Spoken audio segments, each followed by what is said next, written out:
True faith recognizes the glory beneath rejection. I want to give you the second point in Sunday school, which is going to be the substitution of the servant. Isaiah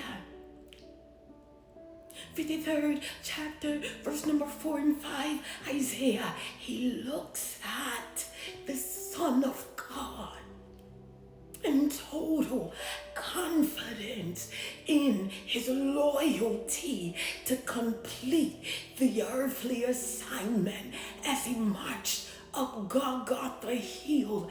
Isaiah says, surely he bore our griefs, he carried our sorrows, yet we did esteem him stricken and smitten by God and afflicted.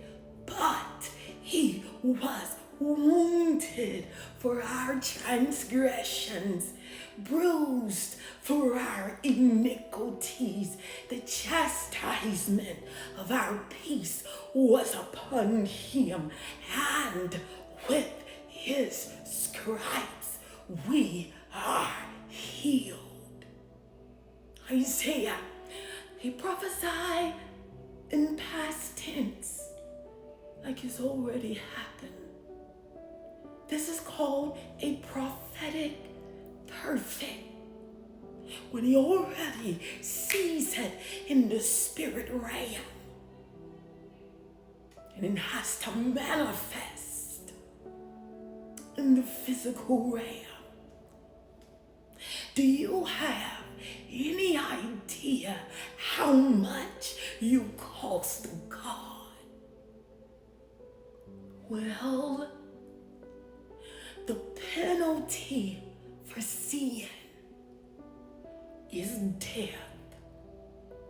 Somebody just X'd out a sin. Oh, I can't do that no more. I can't offend God in that manner. The penalty of sin is death. The result of sin is a sick soul. The penalty of sin is an eternal damnation, being banished from the presence of God. The penalty of sin is hell fire, and sin is conceived. Somebody ought to shout, wash me white as snow. Purge me, God. Watch this. Isaiah, he prophesied how the suffering servant, the last Adam, a sword, the depression of mankind. Can you imagine taking on 1 billion heartbreaks? Can you imagine absorbing billions of people suffering with anxiety, absorbing their frustration, sadness?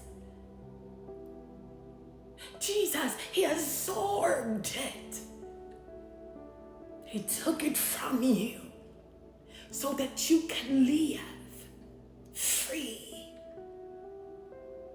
Above all, beloved, wish that you prosper and be in perfect health, even as your soul prospers. Jesus took it from you one day when you was lost.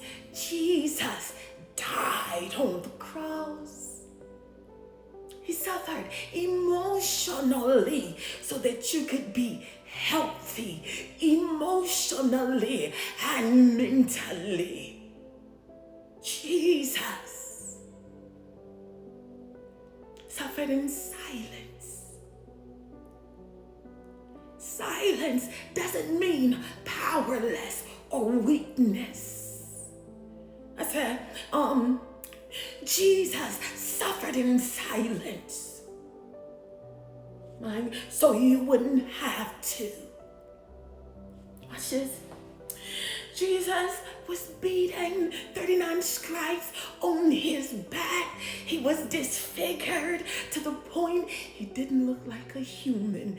They placed a crown of thorns on his head, named him King of the Jews, spit on him, mocked him until his scalp bled, drug nails in his hand. Nails that were 7 feet long in his hands as they nailed him to the cross.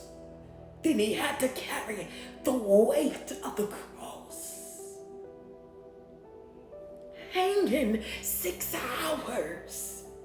Excruciating nerve pain. They pierced him in the side. An innocent man died for the guilty.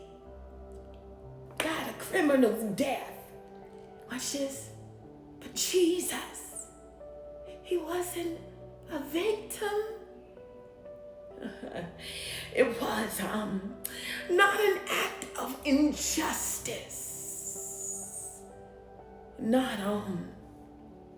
He was not victimized, but it was a willing substitute. It was the choice, the guilt for righteousness. Hallelujah. He never said a mumbling word. It was grace. God's riches at Christ's expense. Somehow, the enemy got you thinking that you got to get yourself together. Can I help you with something? The gospel is not about you getting yourself together, but the gospel is about divine exchange.